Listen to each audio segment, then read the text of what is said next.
할렐루야, 여러분 모두를 주 예수 그리스도 이름으로 환영합니다. 함께 찬양하시겠습니다. 찬송가 429장 세상 모든 풍파 너를 흔들어 찬양하시겠습니다.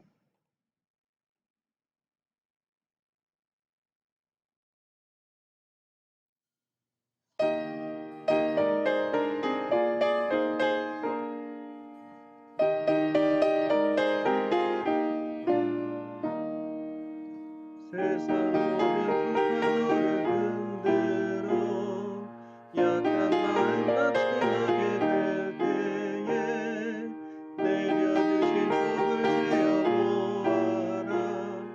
주의 크신 복을 내가 알리라. 받은 복을 세어보아라. 크신 복을 내가 알리라. 받은 복을 세어보아라. 주의 크신 복을 내가 알리라. 세상 근심 걱정 너를 누르고 십자가를 전해지고 나갈 때 주가 내게 주신 복을 세어라. 두려움없이 항상 찬송하리라. 받은 복을 세어보아라. 크신 복을 내가 알리라. 받은 복을 세어보아라. 주의 크신 복을 내가 알리라.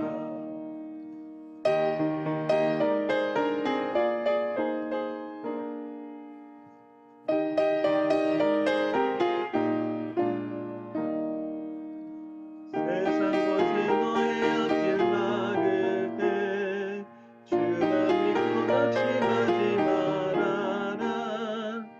천사들이 너를 보호하리니 염려 없이 앞만 보고 나가라.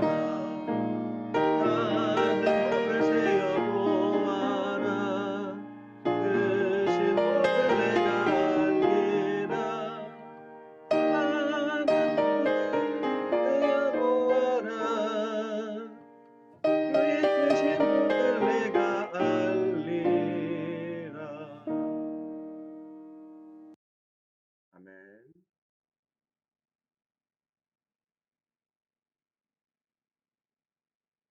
예, 오늘 함께 말씀 보시도록 하겠습니다.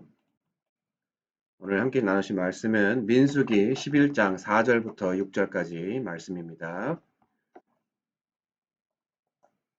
이스라엘 자손 가운데 섞여 살던 무리들이 먹을 것 때문에 탐욕을 품으니 이스라엘 자손들도 또다시 울며 불평하였다. 누가 우리에게 고기를 먹여줄까? 이집트에서 생선을 공짜로 먹던 것이 기억에 생생한데 그 밖에도 오이와 수박과 부추와 파와 마늘이 눈에 선한데 이제 우리 눈에 보이는 것이라고는 이 만나밖에 없으니 입맛마저 떨어졌다. 아멘. 출애굽한 이스라엘 백성들은 가나안으로 향하는 동안 광야에서 지냈습니다.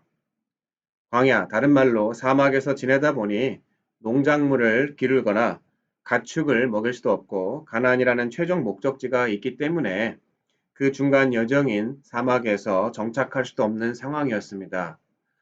그리고 적지 않은 많은 인원들이 광야에서 함께 오래 지내다 보니 출애굽할 때 가지고 나왔던 음식들과 가축들이 모두 동인하게 되었습니다. 이로 인해 사람들은 불평하기 시작했고 모세를 원망하기 시작했습니다.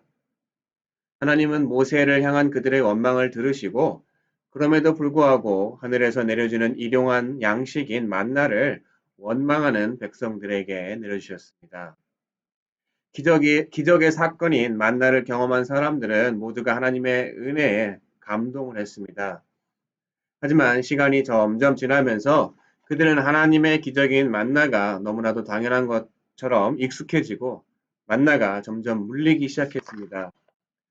바로 이때 오늘 본문에 사건이 일어납니다. 그들은 먹고 싶은 것들을 먹지 못해서 자신들의 상황과 모세를 다시 원망하기 시작했습니다.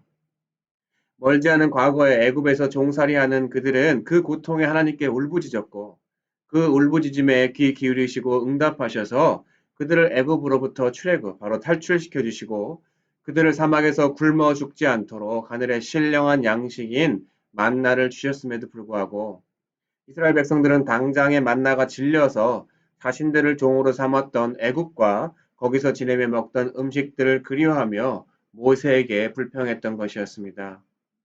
그것은 단순히 모세만을 원망한 것이 아니라 근본적으로는 하나님에게 불평하는 것이었습니다. 결국 이 불평의 사건 이후에 어떤 일이 일어나게 됩니까? 바람을 사방에서 불게 하시고 그 바람에 메추라기를 실어 이스라엘 백성들이 머무는 곳에 바람을 돌려 그들에게 말 그대로 메추라기를 쏟아 부으셨습니다. 하지만 그들은 고기를 먹는 기쁨도 잠시 그 고기들을 먹는 도중에 하나님을 원망한 그 죄로 벌을 받아 많은 사람들이 광야에서 죽게 되었습니다. 이 말씀을 묵상하면서 참으로 저의 모습과 비슷한, 아니 똑같은 모습을 발견하게 되었습니다. 하나님이 없던 삶에서 무엇인가 견딜 수 없고 감당하기 어려운 어려움을 하나님께 울부짖었고 그 울부짖음을 들은 하나님께서 저를 그 어려움으로부터 탈출, 바로 구원해 주시고 약속의 땅인 천국을 저에게 약속해 주셨습니다. 하지만 그 약속의 땅을 가기 전까지 이 육신의 몸을 입고 있는 동안은 이 광야와도 같은 인생의 길을 걸어야만 합니다. 여러분, 광야의 삶은 어떻습니까? 낮에는 더위가, 밤에는 추위가, 그리고 맹수들의 위협과 목마름과 또 허기와 이루 말할 수 없는 정도의 극한 상황들이 기다리는 것이 광야입니다. 비록 구원을 받았어도 광야를 통과하면서 눈으로 보게 되고 귀로도 듣게 되고 냄새도 맡고 피부로도 느끼는 광야의 그 모든 극한 상황들과도 같은 이 어지러운 세상을 살아간다는 것은 결코 쉬운 일이 아닙니다. 하지만 오늘 본문 전후에 성경 내용들을 다 읽어보시면 아시겠지만 이스라엘 백성들을 애굽으로부터 구원하신 그 순간부터 하나님께서는 24/7 바로 24시간 일주일 1년 아니 40년 동안 1분 1초도 거르지 않고 항상 낮에는 구름 기둥으로 밤에는 불 기둥으로 바로 더위와 추위를 막아주시고 그뿐 아니라 그 구름 기둥과 불 기둥으로 어디로 가야 할지 방향도 알려주시고 아침마다 날마다 새로운 하나님의 은혜인 만나를 통해서 그들을 먹이신 분이 바로 하나님이신 것입니다.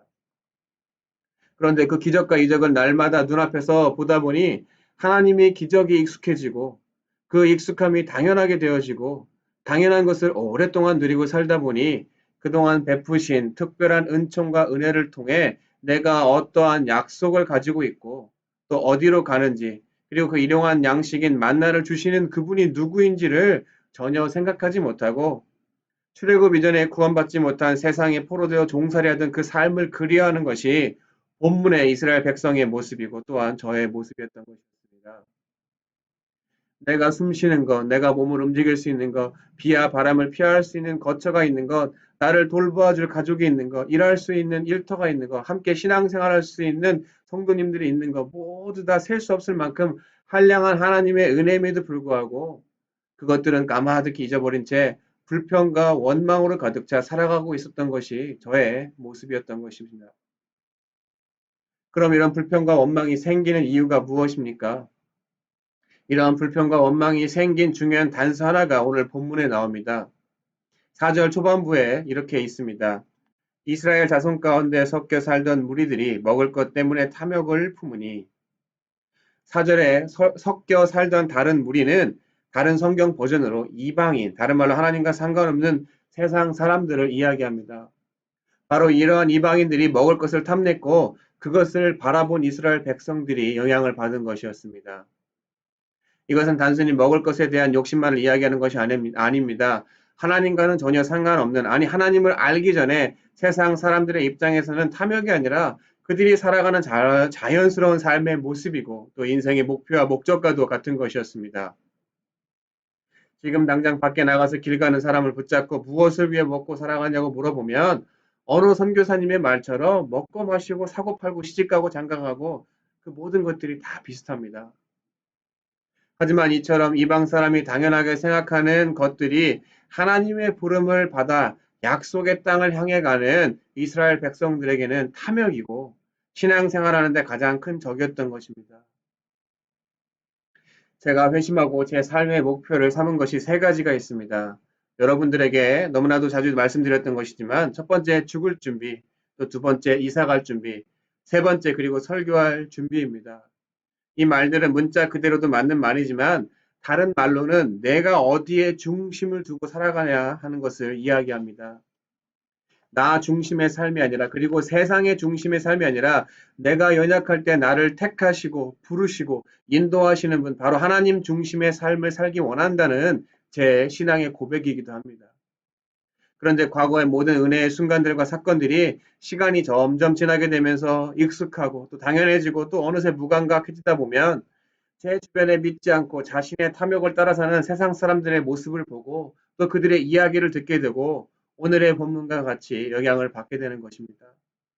그래서 어떻습니까? 제 상황과 세상 사람들의 삶의 모습을 비교하고 이미 하나님의 약속과 인도하심 그리고 매일매일 새로 주어지는 일용한 양식인 만나와 같은 기적이 매일 내 눈앞에 펼쳐짐에도 불구하고 출애굽하기 전 애굽에 종살이하던 것처럼 세상적인 삶, 성공과 명예와 부와 이 모든 것들을 그리워하며 그렇지 못한 현재 내 상황과 비교하면서 내가 그렇지 못한 것에 대한 핑곗거리를 찾아 사람을 원망하기 시작하고 환경을 원망하고 결국 하나님을 원망하게 되는 것입니다.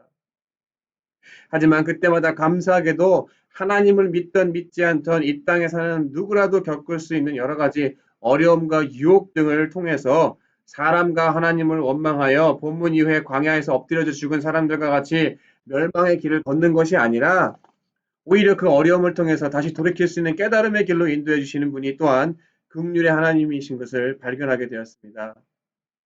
사랑하는 성도 여러분, 살아가면서 크고 작은 일들과 문제들로 인해서 우리가 때로는 세상 사람들과 비교하며 실망하고 낙심하고 좌절할 때도 있습니다.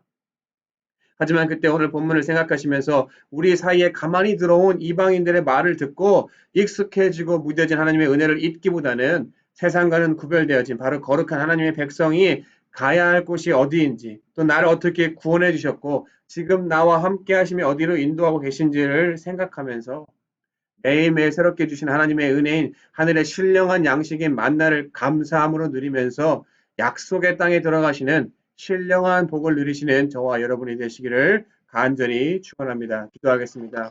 사랑의 하나님, 때로는 세상 사람들이 우리 삶에 가만히 들어와서 그들이 원하는 탐욕적인 삶이 우리의 삶의 목표인 것 마냥 우리의 갈 본분이 무엇인지를 잊어버리고 살아갈 때가 너무나도 많이 있습니다. 그럴 때 오늘 불평하며 하나님을 원망하여서 광야에서 쓰러져 죽은 사람들과 같은 삶을 살아가지 않게 주님이 도와주시고 도리어 깨달아서 하나님이 매일매일 공급해 주시는 만나와 같은 새로운 그 은혜를 감사하며 우리가 갈 바를 알고 순종하며 따라갈 때 하나님이 주시는 놀라운 축복의 땅에 들어갈 수 있는 복된 저희 되도록 저희를 축복하여 주시옵소서. 이 모든 말씀 살아계신 예수 그리스도 이름으로 감사하며 기도드렸습니다. 아멘.